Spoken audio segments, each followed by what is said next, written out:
ஐஸ்வர்யான்னு கூப்பிட்டு ஆயா திரும்பி ஆயா திரும்பி பாக்குது. பாக்குது.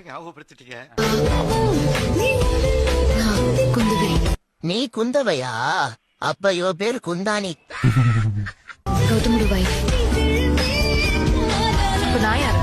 நீ வந்து ஜி பூம்பா பென்சி.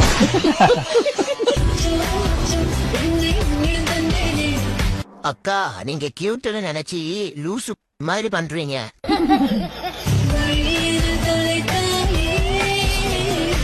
மீன் முள்ளு மாதிரி இருந்துட்டு நக்கலை பாத்தியா?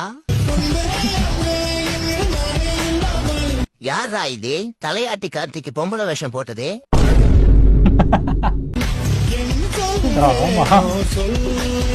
அப்படிதான் இருக்கு. சத்தமாவு வாங்கி சாப்பிடுங்க தோழி. ஆளை பார்த்தா ஜி பூம்பா பென்சில் மாதிரி இருக்கு.